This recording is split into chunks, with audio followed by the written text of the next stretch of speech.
kesempatan malam hari ini tentang kajian lanjutan tafsir.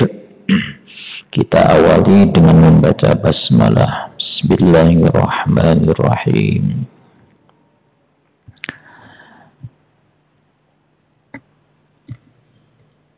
Kita awali tema tentang kajian tafsir surat Al-Baqarah ayat 1 sampai dengan ayat ke-5, kemudian ayat yang ke-5, ke-6 sampai dengan ke-7 sampai ayat 20. Dalam surat Al-Baqarah atau surat-surat yang lainnya ini ada nama, kan? Surat Al-Baqarah, Al-Fatihah, Ali Imran, dan lain sebagainya. Surat-surat tersebut memiliki nama yang secara tak langsung memang semua itu ada nama, tapi minimal akan diketahui bahwa tatkala wahyu niku turun. Jadi wahyu itu turun, Rasulullah menyertakan satu instruksi, dan ini sifatnya tauqifi. Bahwa tatkala Rasul itu menyebut atau Jibril kemudian menurunkan wahyu, ini menyebut kalimat begini, wa hadhil ayah. Letakkan ayat ini pada surah titik-titik.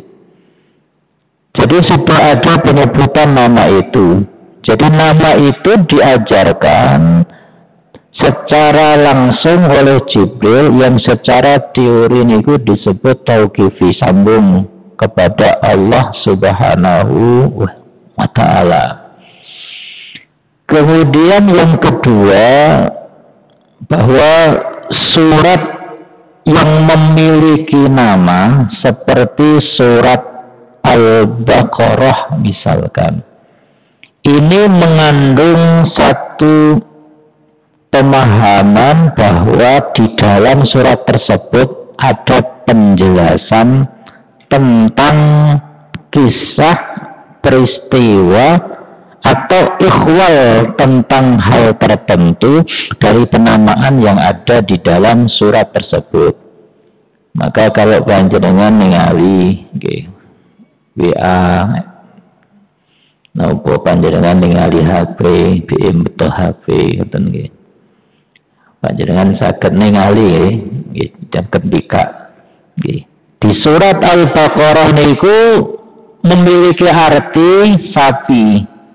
Dalam kisah di dalam surat tersebut, surat ini adalah surat yang menjelaskan tentang tasyrik. Jadi tentang perspektif ibadah, fikih, dan lain sebagainya surat ini. Karena memang turunnya di Madinah. Sudah mulai siap mereka untuk menerapkan itu. Ya, Al-Baqarah itu termaktub kira-kira di dalam ayat di antara 286 nih gue. Jadi ada ayat 266, di dalam ayat ke-67 sampai 73 niki ada secara khusus dipun bahas tentang kaitan Al-Baqarah, diperintahkan untuk menyembelih, ada problem yang diselesaikan, dan Allah membuka solusinya. Nah, di ayat itu akhirnya muncul. Berarti yang kedua adalah bahwa surat yang turun ini berarti ada keterkaitan di ayat-ayat di dalam surat tersebut, penjelasan tentang ikhwal nama surat dengan penjelasan di dalam Al-Quran. Yang betul Quran monggo ditingali surat Al-Baqarah ayat 67 sampai 73. Niku penjelasan tentang surat Al-Baqarah. Maka kemudian karena surat ini kemudian menjadi surat yang terpanjang, jangan tinggalkan surat-surat Al-Fatihah, Al-Baqarah, Ali Imran, pun diingkang panjang. Surat Al-Baqarah, karena surat niki paling panjang disebut sebagai Fustatul Quran. Fustatul Quran niku kalau dipun sebat niku nggih tendanya Quran, payung ngoten nggih. Besar, kemudian megah, nggih di dalamnya berisi tentang berbagai macam mauidhah maupun nasihat-nasihat nggih terhadap manusia. Sehingga kemudian penamaan Al-Qur'an nggih seperti disebat di dalam surat Al-Fatihah itu hampir ada 12 lebih namanya. Nah, awal surat sekarang selain nama surat itu difahami oleh para ulama. Jadi kalau nyebat surat Fatihah, Rasul nyebat Ummul Quran, Fatihatul Kitab, Sab'ul Masani. Begini nyebat nama-nama. Nah, di dalam setiap surat ada pembukanya. Jangan tinggali pembukanya. Para ulama nyebat bahwa pembuka awal di setiap ayat niku juga bisa dipakai untuk menamakan surat tersebut. Surat napa, Pak? Surat Kulhu, rafal nih surat Al-Ikhlas atau surat yang lainnya. Surat nopo niku surat Qul a'udzu birabbil falaq, karena sama antara al-falaq dengan al-alaq. Bingung surat apa pokoknya niku lho sing surat niki pembuka yang di depan. Jadi ikhwal tentang penamaan surat. Nah, di situ kemudian karena ada hal-hal secara teknis kemudian menjadi sumber, maka yang jelas bahwa penamaan itu adalah sumber rujukannya secara teoritis adalah tauqifi, nama yang diajarkan oleh Jibril dan disebut oleh Nabi Muhammad sallallahu alaihi wasallam. Sekarang ingkang nomor kali tentang keutamaan dibalik, karena surat ini panjang sekali. Rasul dawuhaken setunggalipun datang hadisipun ingkang dipun sabdaaken oleh Abu Hurairah, la taj'alu buyutakum maqabir, jangan engkau jadikan rumah kalian ini kuburan. Kan kuburan jangan jadikan kuburan itu sunyi, Pak. Jadi tidak ada sesuatu yang kira-kira hampir nyaris terdengar. Inna syaitana yanfiru minal baitil ladzi tuqra'u fihi suratul Baqarah. Ini kemuliaan surat Al-Baqarah. Setan ini yang firu minal bait, menjauh dari rumah, yang rumah itu dibacakan surat Al-Baqarah. Makanya tiang-tiang yang ngeru'yah niku rata-rata memakai surat niki, Pak. Kalau kita wis wacana surat Al-Baqarah mulai awal sampai 286 dipun istiqomahaken, niku menjadi salah satu penolak datangnya, menghuninya, kemudian kiriman tenun, sihir dan lain sebagainya surat niki. Berarti surat niki termasuk memiliki kemuliaan di arah niku. Surat yang kemudian memberikan nama sendiri dan besok di akhirat ini menyebut dirinya, ini termasuk surat Al-Baqarah. Jadi perjalanan orang datang barzah niku kan perjalanan yang orang tidak menyangka bahwa dirinya hidup mati. Ini kan dalam dimensi yang menurut dia iki mati apa iki urip, tapi dia hidup pada saat itu. Maka menamakan surat ini seseorang tatkala meninggal dunia berkenalan ketika ditanya ma'anta, kamu iki apa? Dia jawab, ana suratul Baqarah. Saya ini adalah surat Al-Baqarah. Loh, nyebut nama ini adalah menjadi salah satu poin bahwa ini yang paling banyak dibaca karena masalahnya dipun depan, dipun urutankan dan urutannya di depan. Sehingga kemudian para ulama menjelaskan betapapun niki urutan di depan surat niki, tapi Pak ngapunten nggih, surat niki penurunan surat-surat ini tidak dimulai dari urutan tertulisnya Al-Qur'an. Jenengan ingkang semeret turun pertama kali masyhur oleh para ulama surat Al-Fatihah atau surat Al-Alaq.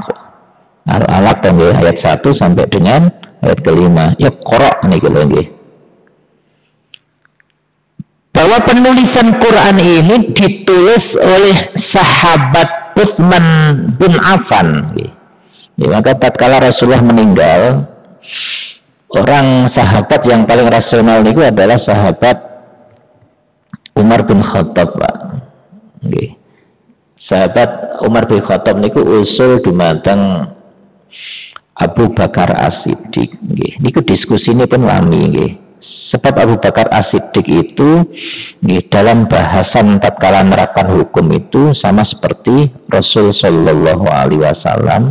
Kalau Abu Bakar itu kontekstual niku kebutuhannya apa? Niki dihukumilah dengan hukum-hukum yang baru. Niki Umar bin Khattab ngaten. Sebagai contoh, tatkala Rasulullah niku tangkat kepada Umar dan Abu Bakar, memastikan ngaten, memastikan Abu Bakar, Umar bin Khattab kalau membaca Quran, Pak, malam hari jam 12 sampai kira-kira waktu tarhim atau waktu subuh niku bacaannya pun keras, bacaannya pun keras. Abu Bakar As-Siddiq tatkala membaca niku ringan, Umar bin Khattab niku keras. Niki dalam hal menyamakan dengan Rasul Shallallahu Alaihi Wasallam. Kemudian yang kedua, Umar bin Khattab niku witiripun setelah salat Isya. Lamun salat Isya pas niku lho, Pak. Setelah salat Isya ini witir kalau Umar. Abu Bakar sama dengan Rasulullah setelah salat malam, ngaten nggih. Akhirnya pun kemudian Rasulullah ini kadang-kadang tanya-tanya kepada sahabat-sahabat niki tentang perilaku ibadah mereka. Tatkala dipun tanya, kamu baca Quran ini kok keras sekali malam hari, tidak tahu kalau ada orang tidur yang terganggu. Kata Umar bin Khattab dengan ijtihadnya, kalau niki mau Quran keras, tujuannya nggih niku Rasul bangunkan tiang-tiang iki jangan tangi. Nggih supados keluarga jangan tangi ngoten nggih. Ayo Pak, nggih praktekaken nggih. Bu nggih. Nek nang omah kaya sapa? Kaya Umar bin Khattab mawon keras ngoten nggih. Lalu dipun tanya ngoten nggih dijawab ngoten. Abu Bakar As-Siddiq niku ngoten dipun tanya, Abu Bakar, kamu baca Qur'annya kok pelan banget ngoten nggih. Jadi Abu Bakar niku orang yang paling sensitif dengan Quran. Tatkala beliau Rasul sakit nggih niku serius gedhi. Tatkala beliau Rasul niku sakit, Rasul niku menyampaikan kepada Sayyidah Aisyah, wahai Aisyah, aku tidak bisa ngimami. Engkau utus salah satu sahabat yang diutus oleh atas perintah Rasulullah niku Abu Bakar As-Siddiq ngoten nggih. Sinten ya Rasulullah? Niku Abu Bakar As-Siddiq yang paling tua, bacaannya juga bagus. Maka tatkala sudah dipun perintahkan, dua sahabat dipun perintahkan Abu Bakar Sayyidah Aisyah niki kemudian bahasa kita nyanggah kepada Rasulullah ngoten nggih. Dalam ya Rasul, ya angsal kula nyampaiaken nggih pendapat kedhi ngoten. Napa wahai Aisyah niku nek sing ngimami ingkang ngimami niki Abu Bakar As-Siddiq nggih. Kula niku mboten membayangkan tidak membayangkan. Abu Bakar As-Siddiq ini pun terkenal kalau baca Quran pasti menangis dan tangisannya haru. Jadi Abu Bakar ini kalau baca Quran di kerumunan orang, selalu ada orang yang merasa iba. Kebiasaannya membaca di depan Ka'bah, sehingga dinasihati sahabat, wahai Abu Bakar, kalau membaca Quran baiknya jenengan waos nonton griya. Kenapa? Kalau kamu baca Quran itu satu, tangismu membuat kanan kiri iba. Yang kedua, saat tangis itu histeris, maka membuat suasana itu menjadi mencekam. Maka pulang Abu Bakar tidak lagi baca Quran di area Ka'bah karena tangisan itu. Nah, akhirnya pun kemudian diusulkan sinten ingkang kira-kira cocok ngimami. Umar bin Khattab mau menjadi Rasulullah. Umar ini yang tegas. Cara kalau ngimami berarti punya power, dan ketika ngimami tidak sampai nangis, kuat nahan. Maka jenengan bisa buktikan dalam sejarah orang yang paling lembut antara Utsman dan Abu Bakar As-Siddiq tatkala baca Quran deru nangis niku pasti. Kemudian Umar bin Khattab yang disangka oleh Sayyidah Aisyah gak tahu nangis. Tatkala membaca Quran kuat untuk menahan tangisan. Ketika membaca Quran juga disaksikan oleh sahabat histeris saat membaca bagian dari surat yang dia baca tatkala sholat. Nah, sehingga kemudian tatkala pun Abu Bakar dan Umar itu diskusi karena punya perspektif yang berbeda tentang Quran. Ditanya tentang witir, kamu witirmu kapan? Saya witir ya Rasulullah tatkala habis sholat isya, sebelum tidur kalau ini witir. Lah kok saged ngoten? Niki Umar, keranten kula niku bekerja keras ya Rasulullah. Kalau enjing kula bekerja dengan kuat tenaga, sementara witir bagi engkau ini ibadah yang paling penting. Ngikuti waktunya kelihatannya kula niku khawatir dikerjakan ba'da shalah, kula niku mboten sanggup dan kadang-kadang lupa. Akhirnya pun dikerjakan sehabis sholat isya. Ya Rasulullah cuma dawaken sedap tayo kamu benar wahai Umar bin Khattab. Demikian juga Abu Bakar As-Siddiq. Nah, sehingga kemudian tatkala kemudian surat ini berbalik tidak sesuai dengan urutan turunnya Quran, niku karena sebab tulisan dan turunnya secara tauqifi ini disebut sebab Jibril. Ba hadhihi surah, letakkan surat ini setelah surat ini, letakkan surat ini setelah surat ini. Sehingga yang sukses membukukan Quran dengan jerih payah niku adalah Utsman bin Affan. Maka kita sebut Quran yang jenengan waos niku adalah mushaf Utsmani. Utsmani niku nisbat. Mushaf ini Utsmani. Mushaf ini kemudian ditulis oleh Utsman sebagai penanda. Dulu ada mushaf banyak yang beredar, Pak. Cuma setelah mushaf itu jadi, Utsman memerintahkan suruh membakar Quran-Quran yang sudah beredar supaya tidak terjadi perbedaan. Sehingga kadang-kadang orang Quran-Quran sing elek apa oleh bakar Quran Yaman niko dengan tujuan untuk menyamakan mushaf, maka Utsman memerintahkan itu. Termasuk datang masjid kan wonten mushaf sing elek-elek diapakne bingung.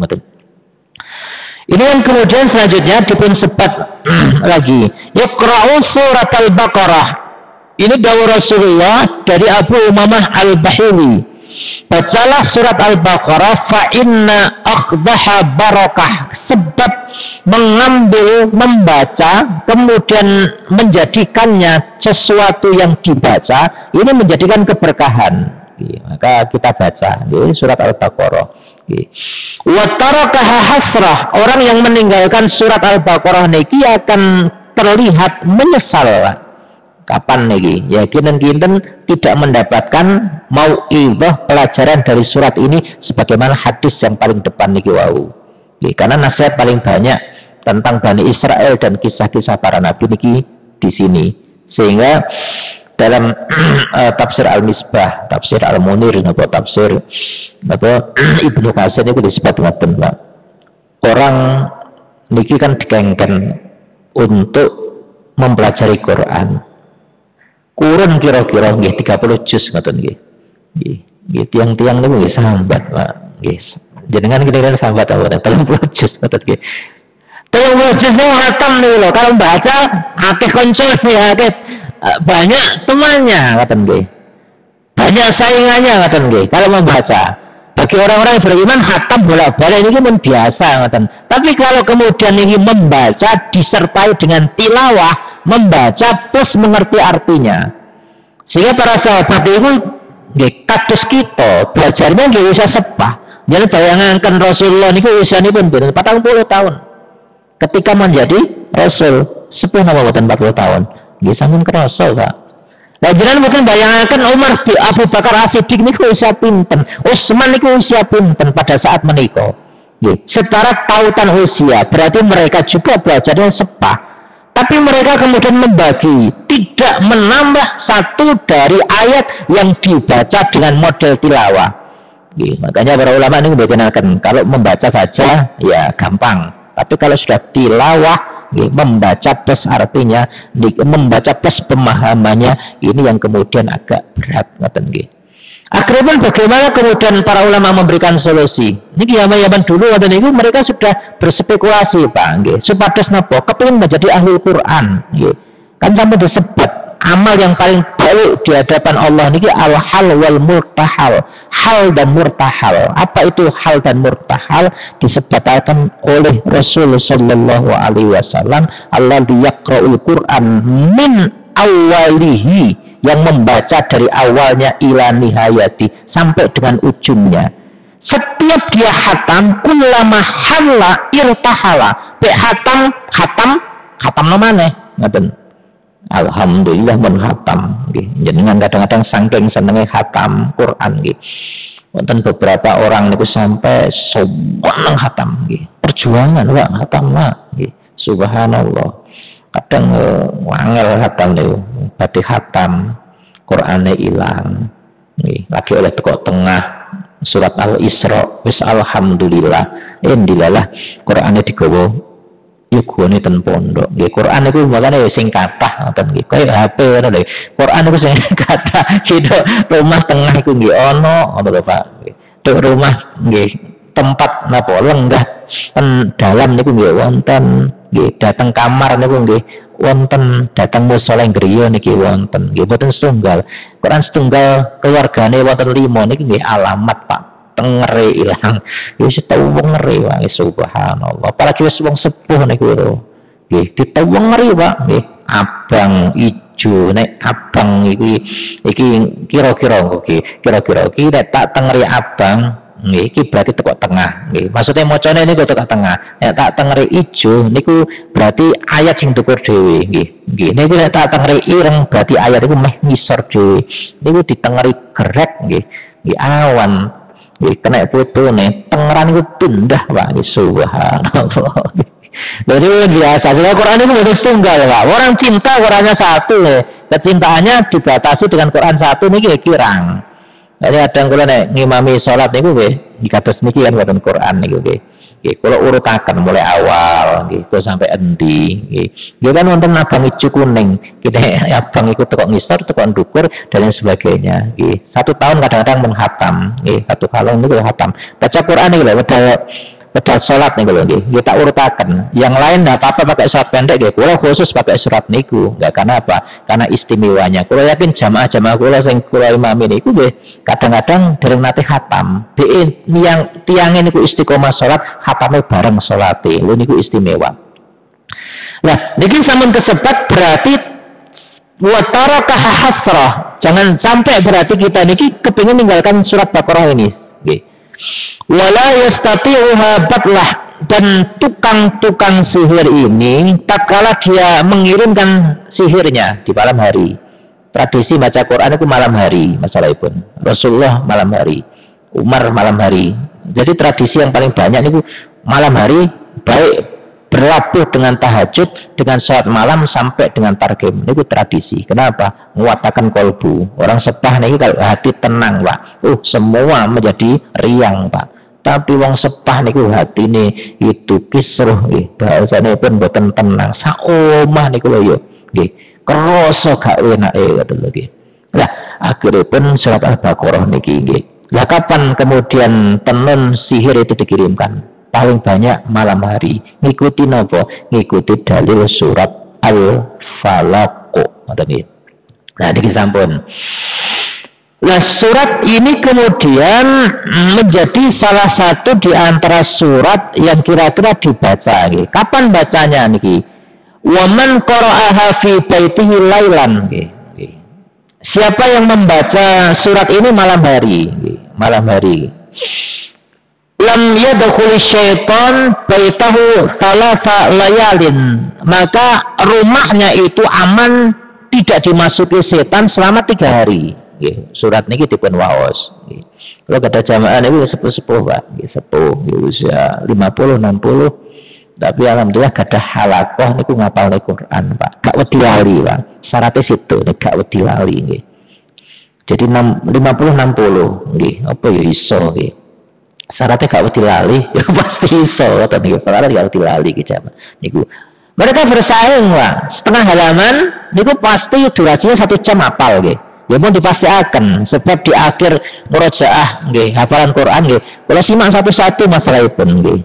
Nggih kula simak gak rawani ndelok Quran karena isin ngoten mawon wis setengah halaman. Ini 1 jam. Lah nek 2 jam berarti kan sak halaman nggih. Jadi kalau nggak ada program nggih, program Quran menghatamkan selama 1 bulan atau 3 bulan atau 1 tahun nggih. Dalam rangka untuk membumingkan Al-Qur'an.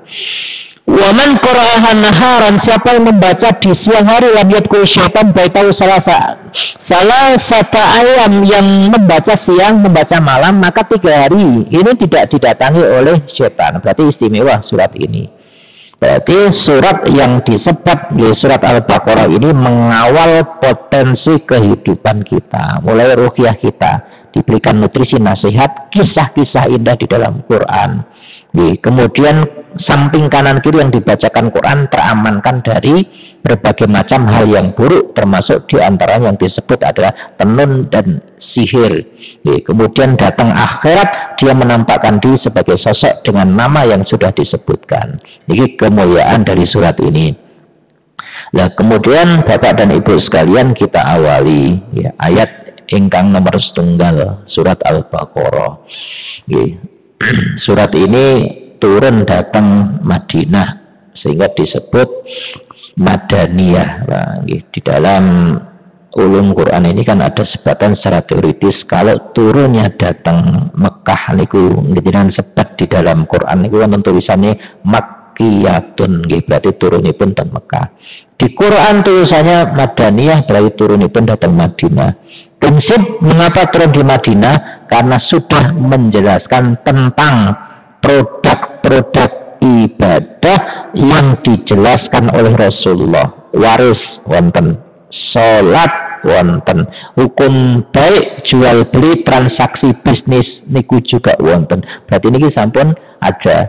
Nah, yang siap untuk mengamalkan ya orang-orang Madinah niku. Nah, sehingga kemudian surat ini kemudian turun datang mereka. Kecuali ada 1 ayat yang tidak turun datang Madinah.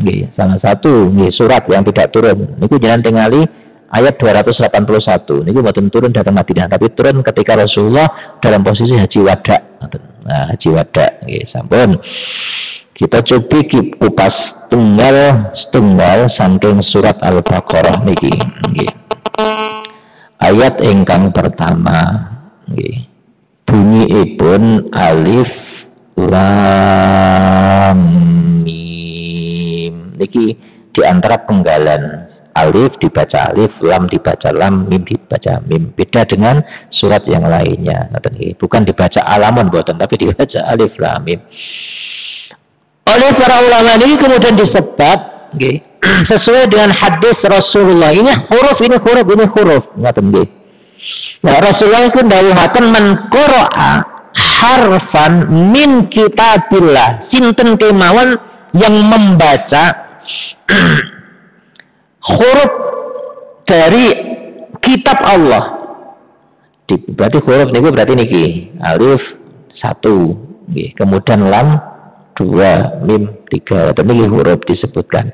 Falahu bihi hasana, bahwa dia akan mendapatkan satu kebaikan tapi gede, besar, Pak. Nah, kebaikan satu yang besar ini kemudian disebutkan. Mengapa ini disebutkan huruf, dan hurufnya itu namanya huruf apa? Disebut kemudian disebut wal hasanah, satu tadi yang besar, bi asyri amsalihah. Ini kemudian mendapatkan 10 bagian. Jadi yang besar dari satu ini pahalanya menjadi 10. Berarti 1 kali 10, Pak. Kalau alif lam mim ini disebut 3 huruf, berarti 30. Ya, posisi ini pun. Nah, ini kemudian disebut sebat ngoten. Oleh para ulama kemudian disebut sebat, ini adalah al-ahruf al-muqatta'ah. Huruf-huruf ini disebut dengan huruf-huruf yang terputus-putus. Alif, lam, kemudian mim.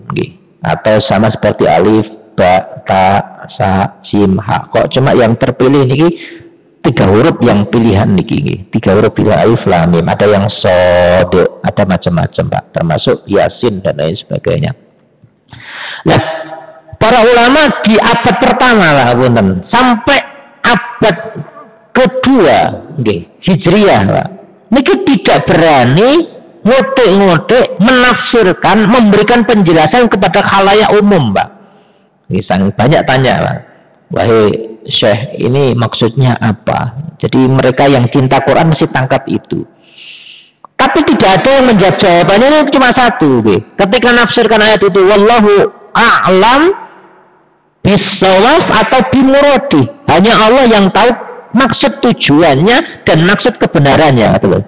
Dijawab terus sampai abad kedua. Niki kalau nggak diberikan solusi, maka pertanyaan ini tidak ada jawabannya, Pak. Sehingga setelah abad kedua muncul berbagai macam jawaban berdasarkan perspektif ulama yang jelaskan, katanya. Alif lam mim itu maksud dawuh dalam Quran itu nopo? Ulama kemudian mulai, Pak. Pertama kali mereka mulai kemudian membahasakan. Ada yang modelnya niku nahat, Pak, singkatan. Jangan seperti singkatan. Seperti UINSA niku kan singkatan, Universitas Islam Negeri niku singkatan. Mereka membahasakan yang pertama singkatan dalam perspektif sifat Allah, cek gampang ngoten nggih. Jadi kalau alif niku dijelaskan Allah, lam niku kemudian dijelaskan latif, ini sifat. Mimnya dipenjelasakan majid. Allah latifum majid. Allah maha lembut, maha mulia. Ini dipun sebat ngoten. Wonten dugi malih ulama yang selanjutnya. Ini pun jawab berdasarkan perspektif yang kedua, Pak. Jadi yang pertama niku dipun jawab itu sifat ngoten. Yang kedua dipun jawab berdasarkan periodisasi sejarah turunnya Quran. Napa niku kira-kira nggih? Alif niku Allah, lam pun malaikat, mim pun Muhammad. Jadi periode sejarahnya napa? Dari Allah kemudian disampaikan oleh malaikat Jibril alaihissalam kepada Nabi kita Muhammad. Niki alif lam mim. Mereka kemudian mengungkap maksud tujuan, tapi ngapunten, ujung-ujungnya mereka sudah menjelaskan panjang lebar tentang tafsirnya itu, Pak. Dia mengatakan pasti di ujungnya mengungkap kalimat, kalimatnya wallahu a'lamu bim shawab atau bimuradi. Pasti ujung-ujungnya tidak berani kemudian mereka mengatakan ini benar. Pasti mengatakan Allah yang mengetahui maksudnya, Allah yang mengetahui kebenarannya. Anten yang disebutkan ngaten. Nah, kemudian karena saking banyaknya ya kira-kira yang mendekati satu maksud tujuan Quran, itu kemudian dipun sebat oleh Tafsir Al-Munir. Ini juga dinukil oleh Tafsir Al-Misbah. Tatkala zaman dulu Al-Quran itu turun, apakah di Mekah niku tiyangipun bukan orang yang pintar bahasa, Pak. Dalam sejarah yang memperoleh sematan masa golden age, puncak keemasan di dalam linguistik niku adalah Arab atau Mekah, Pak. Jadi puncak keemasannya dalam Islam kan wonten dua, satu puncak pengetahuan sakofah, pengetahuan puncak ilmu pengetahuan pada era Abbasi, puncak sastra Arab pada masa jahili pada saat itu. Maka Quran kemudian bersanding dengan orang yang ahli sastra, Pak. Jadi dengan itu tidak menemui orang, Pak, dalam kesehariannya paling banyak ekspresi pasti sastranya, Pak. Ketemu orang di jalan, biasanya ibu-ibu kan nyopo tempun dijeng kok rapi ayu macake kan ditangkat nggih sing jawab ya seneng dipuji nggih ngoten nggih. Niku cara wong Arab niku dibahasakan dengan bahasa sastra ngoten nggih. Mereka tanyanya dengan sastra nggih. Kalimatnya duhai misalkan ngoten nggih. Orang yang berbaju putih nggih nampak terlihat pula memakai kopiah yang berwarna putih nggih. Mukanya kelihatan semerbak putih, kelihatannya sesuai dengan hatinya. Entah mau kemanakah engkau. Niki mereka sasakan, Pak. Nggih. Jadi mereka ahli, Pak. Jadi mboten kados kita. Ayo ngopi. Lah nggih. Ada kalimatnya, ada kalimat depannya, pantunnya depannya niku lho. Karena sastra nggih. Sehingga setiap kabilah itu punya sastrawan, Pak. Banyak kabilah di situ punya sastrawan semua. Targetnya apa? Supaya tak kalah perang niku kayak bernyata ngubarkan semangat pun di sastrawan niku ya.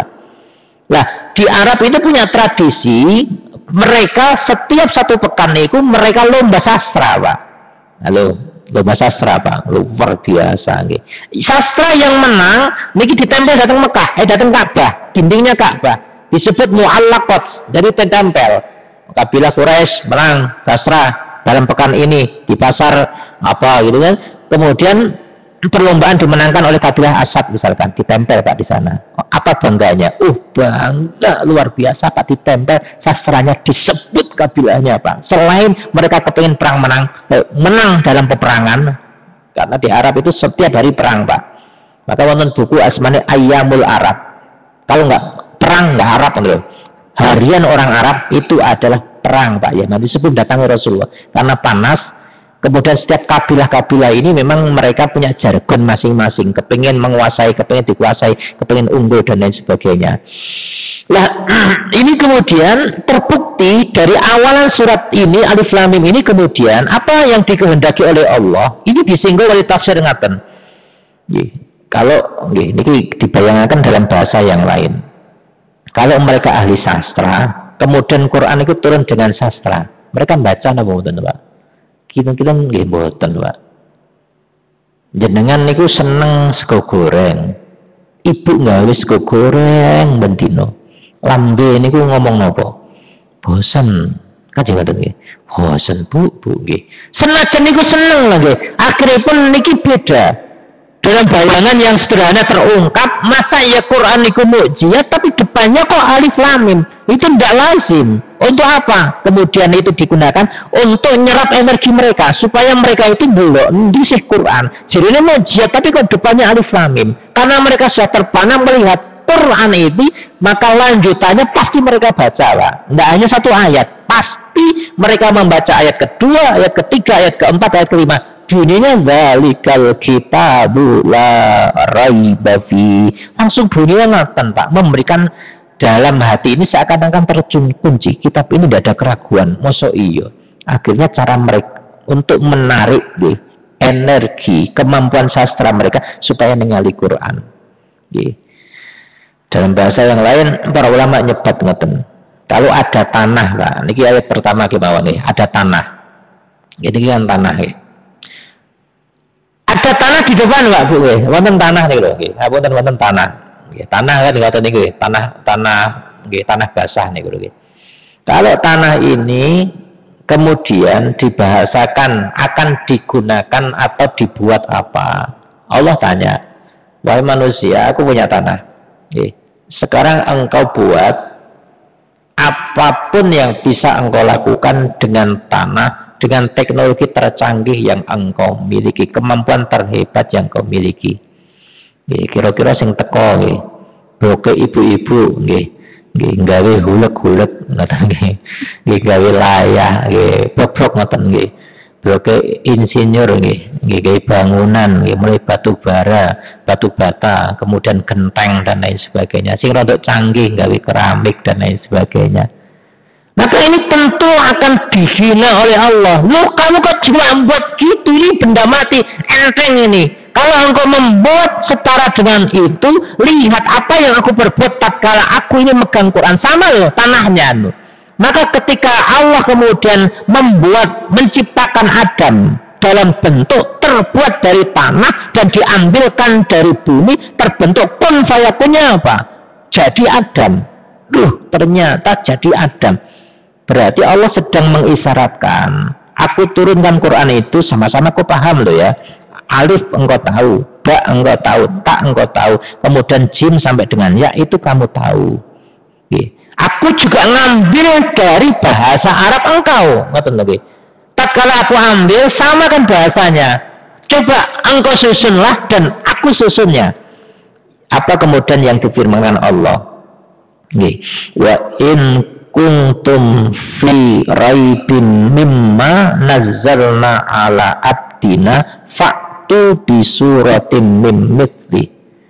Kalau kamu ragu tentang susunanku yang aku turunkan kepada hamba kami, maka fa'tu bi surah. Ayo, tak tantang kamu buat sama dengan itu. Loh, aku membuat ini sama dengan kamu. Membuatnya ini dari alif sampai dengan ya, huruf hijaiyahnya sudah cukup jelas. Aku buat, kemudian ditantang. Dijawab kira-kira dalam bahasa mereka, hati mereka, kemampuan mereka, keinginan mereka, niku dijawab oleh Al-Qur'an piyambak. Fa illam taf'alu walan taf'alu. Ya apa? Iso. Koyok-koyok kepengen lah iso. Lam taf'alu karena jika kalian itu mau akan seakan-akan bisa tapi tidak bisa, seakan-akan tidak bisa, koyok-koyok iso kepengen bawa serundingan rembakan ngoten. Ternyata mereka mentok tidak bisa, Pak. Akhirnya pun dijawab sekalian, ya karena tidak ada yang datang, berarti kan walan taf'alu, kamu tidak akan bisa. Kalau jalan taf'alu ila yaumil qiyamah, Quran tidak tertandingi. Ini bahasa ini kemudian diungkapkan dalam bentuk kemungkinan dua hal. Satu, di Arab itu pinter sastra apapun yang datang pasti diremehkan oleh mereka, Pak. Quran tidak ada yang meremehkan. Jangan semerta Abu Jahal, Abu Lahab. Setiap malam, Abu Sufyan, setiap malam, Pak, niku rindu dengan Quran, nginceng, Pak. Napa bahasa Indonesia ini nginceng nih, Pak? Kira-kira menginceng atau ya. Niku mencari tempat lubang untuk melihat, mendengarkan, merasakan apa wahyu yang turun yang dibaca oleh Muhammad saat itu. Jangan seperti Abu Jahal, namanya kan Abu Hakam, Pak. Dia ini orang yang paling panutan. Semua orang minta fatwanya kepada dia, minta keadilan kepada dia, ada masalah kepada dia. Islam masuk namanya berubah, Pak. Abu Jahal, Abu niku bodoh Jahal niku, Abu niku bapak Jahal niku bodoh, berarti bapak sing goblok niki ya Abu Jahal. Salah satunya apa, Pak? Sudah tahu dia mengingkari Muhammad, tidak meyakini Quran, tapi setiap malam niku ngunceng griya Rasulullah untuk memastikan. Ditanya oleh Abu Sufyan, awakmu lha opo nanggo? Ngoten nggih. Niki apa niki? Niki kenapa yang dipun baca oleh Muhammad loh. Jadi ini ingkar. Berarti ini kan ingkar tapi tidak bisa dipungkiri bahwa dia ini meyakini, Pak. Cuma dalam kata mereka gengsinya besar, Pak. Namanya ada senior, ada junior datang ya gengsinya besar. Sehingga kemungkinan besar apa? Satu, ditantangkan kepada orang Mekah dan mereka gagal untuk membuat permisalan. Yang kedua, dipun tantangakan datang orang Madinah. Madinah itu siapa yang ditantang? Yahudi, Pak. Di Madinah itu ada Yahudi pendatang berada di emperannya Khaybar, 3 suku, Pak. 1 Qainuqa, 2 Nadir, Quraisyah. Ini 3 membuat huru-hara di datang Madinah. Maka kemudian Yahudi ini pinter nopo. Yahudi ini mboten sastraipun, Pak, tapi berani mengubah kitab mereka. Dipun sebut di dalam Quran, yuharrifunal kalima amma wadihi. Mereka niku ngubah Taurat itu bolak-balik, Pak. Tapi tidak ada yang kemudian tahu. Rasulullah datang dengan bahasa mujib diinformasikan oleh Allah, sehingga didatangkan, ayo rubahan Quran kalau engkau mampu. Mereka bingung, Pak, ngerubah. Mereka mau rubah, wahyu datang lagi. Mereka tidak bisa ngerubah lagi. Mereka kesulitan, sehingga dua di antara hal terbesar untuk menyandingi Al-Quran itu tertutup bagi mereka. Sampai dengan hari ini tidak ada perubahan. Ini pembuka surat Al-Baqarah di ayat yang pertama. Keranten pembuka, prolognya pun tadi panjang. Tapi mudah-mudahan dan sakit dipun pahami. Itu juga untuk semua surat-surat yang lain. Prolog-prolog itu untuk surat-surat yang lain.